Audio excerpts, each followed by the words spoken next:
This interview is for information only and should not be considered as investment advice or a recommendation to buy shares in the company featured. Welcome to this Stock Box interview.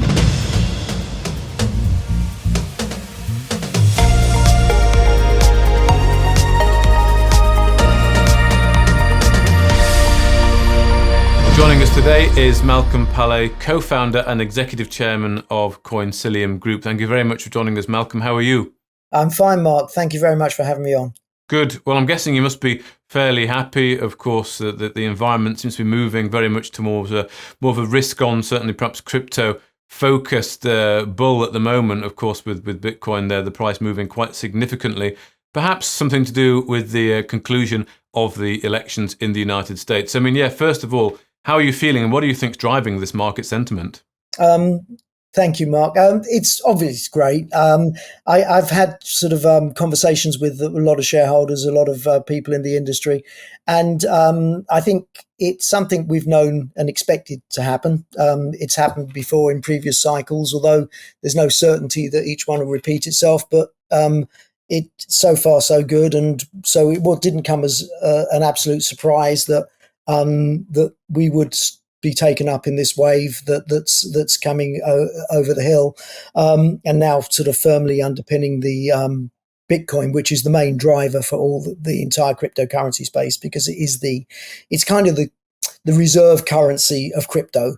So everyone is, all the VCs, the investors, usually hold on to Bitcoin, and they deploy it when it's at a high into other investments. So there's that trickle down effect, which everyone's expecting to happen now. But the election was a very significant event. I think the two factors, it's sort of, you kind of had the brake on and the accelerator off under, the brake on, accelerator off, and although the market was accelerating itself, the SEC was perceived, and the previous or the current Democrat government was perceived as a handbrake, holding it back.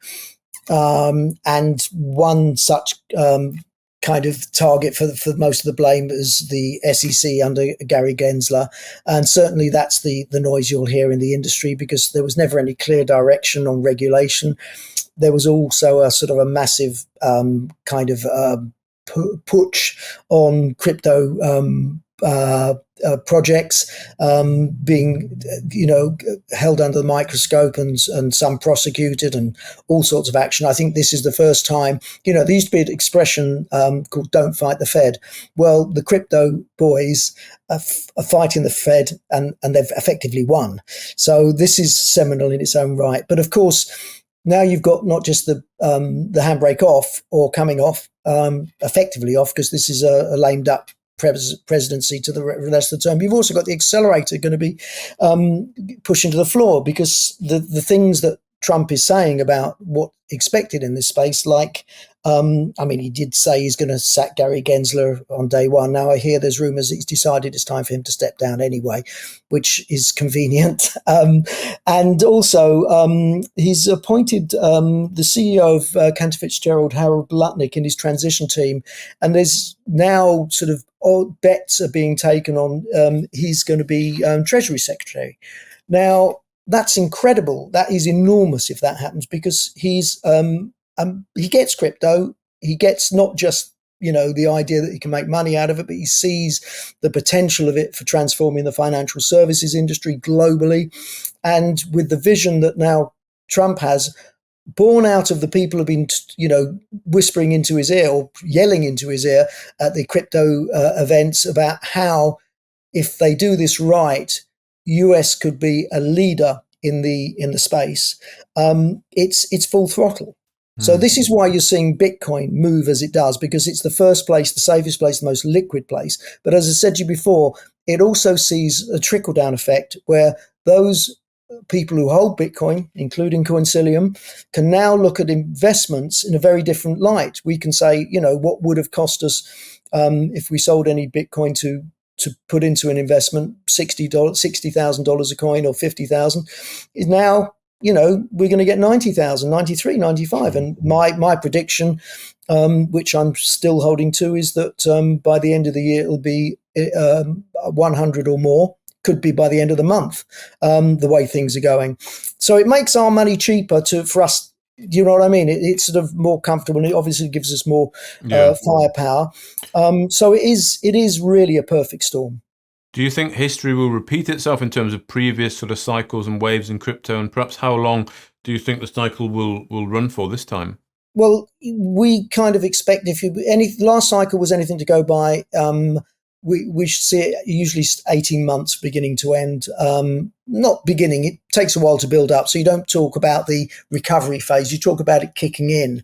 Although it sort of did kick in a little earlier, I think that conservatively we would expect it to run its course by, say, Q3, Q4, end of Q3, beginning of for next year. But there's no saying how far this will go or how this will go.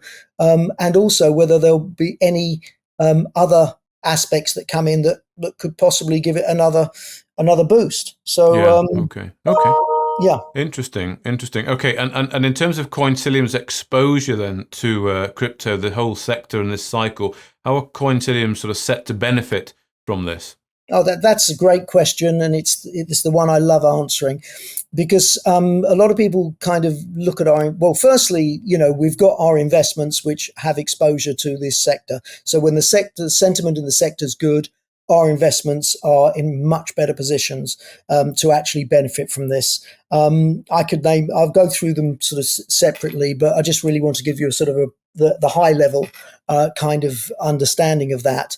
Not just that our crypto we have goes further, but also, there's only, if you look at Bitcoin as the kind of reserve currency, as I call it, we also have advisory work, which has been picking up in the last, certainly after the last 9 months, I'd say from,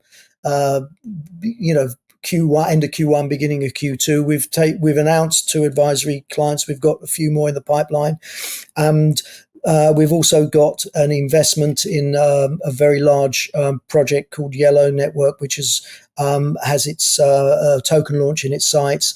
Mm-hmm. And this is when we start, with the launch, the token launch of Yellow, our vesting of our Yellow tokens will start when the I think it's Stabilut and Nexaid do their token launch, which are slated for before the end of this year.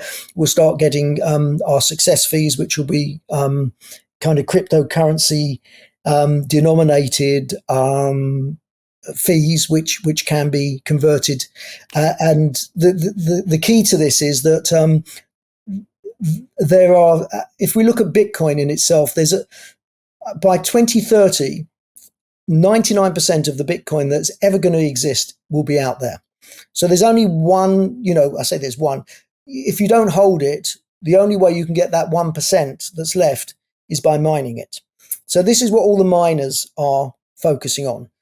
We've never been exposed to the mining space. You've got to have that specialist knowledge and that appetite for it. It's a kind of it's a capital intensive market. Mm-hmm. You've got to keep making sure that your equipment is as up to spec as possible and as good as your competition.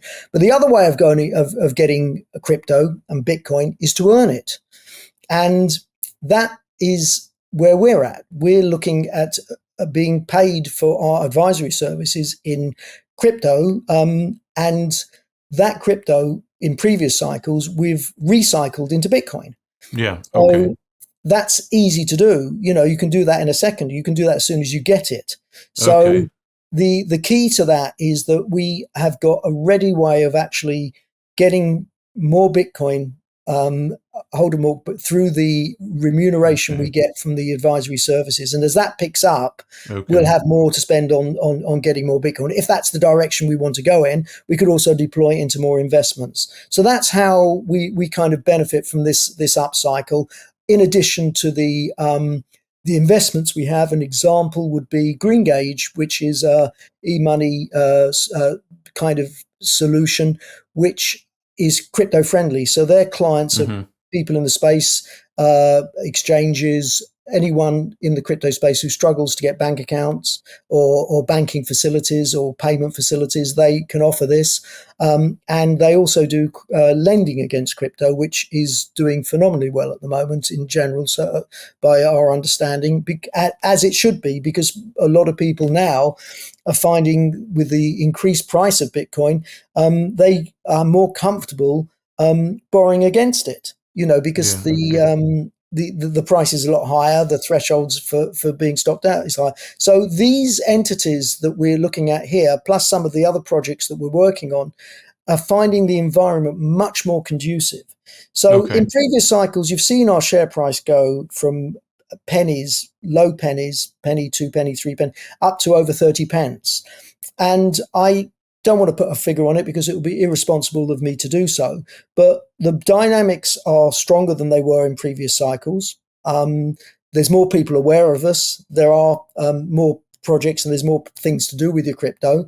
But if we can actually demonstrate as things go into the new year, where the successes from our efforts are coming from and how they're working, and we can actually translate that into language that investors understand, then I think we've got every chance of driving that sentiment into our stock and people seeing us and seeing what we're doing. Because what I wouldn't want to do is find ourselves at the end of the cycle just rebalancing to where we are now. I want us to build some solid foundations under the growth that we're going to experience this time round. Okay, and on that growth and building the solid foundations, you mentioned the tokens that you get paid in for the advisory services and the projects you're involved in here, basically putting that into Bitcoin. So is that effectively how the part of the business model and how it pays out? Yeah, look, it's revenue. That's what it comes down to. If it's advisory services, if it's an investment that we've made, such as Yellow, and we get paid in tokens, those tokens vest over a period of time. That's not revenue. That's a return on the investment. So what we do with those funds is depending on what our requirements are. But surplus funds to our needs, which we've had in previous cycles, and I don't see any reason why we won't have them now. We have the option very clear and easy, straightforward option is to deploy a certain amount, whatever it is of those revenues and those proceeds into Bitcoin while we wait for the next investment. Okay.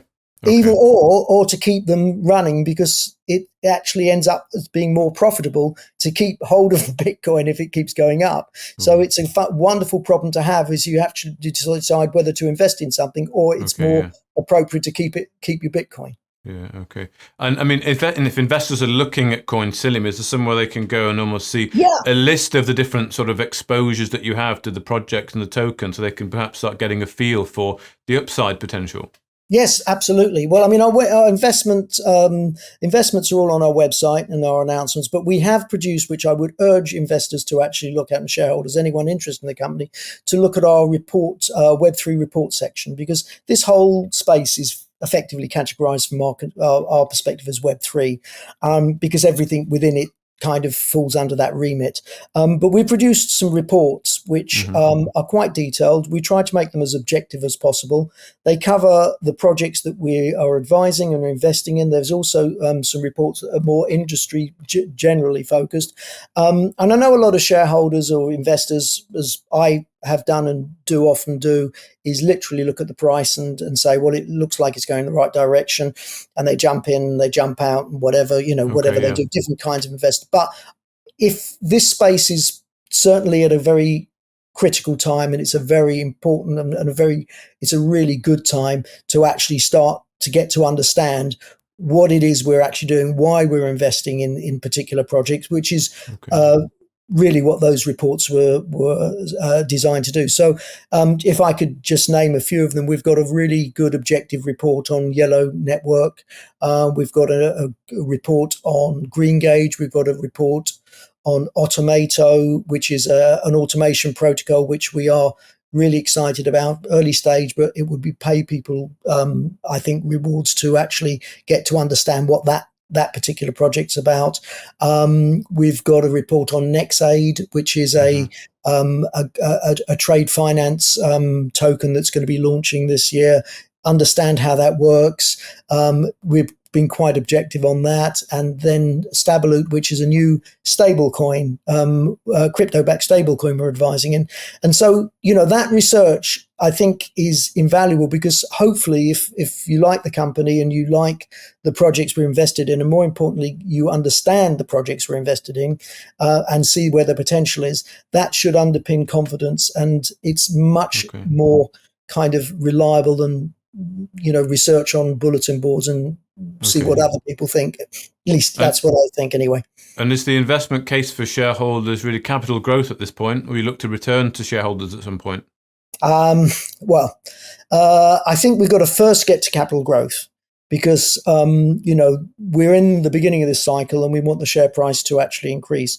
I think once we're in a position where we can see sustainable growth, and don't forget the revenues are cyclical, I think that this whole cycle will give us an opportunity to make some significant gains. And if those gains can be redeployed, or we've got the choice to do what we want to do, then I have my own view on sort of how I'm one of the larger shareholders. So, my interests, and Eddie is as well, and we're both founders. So our interests are very much aligned with that of our shareholders. So I think we'd say whatever is best for shareholders. And if we could see if dividends down the line, and it's far too early to even talk about those because we haven't even got a dividend policy in place. If that's something that underpins the value of the business, then and we're in a position to actually consider that, we'll do it. But if growth is going at the multiple it is at the moment, you go for growth. You do whatever it takes to actually deliver the growth and the value and the return to shareholders. Indeed. Well, thank you very much for your time. Malcolm Pollard, the Executive Chairman and Co-founder of Coinsilium Group. Thank you, Mark. If you enjoyed this interview, then give us a thumbs up, a like or a retweet. Subscribe to us on YouTube or follow us on Twitter, and hit that notification bell to be the first to know when we release new content. There's loads of great content on our website too, across all our programs at stockboxmedia.com. Thank you for watching.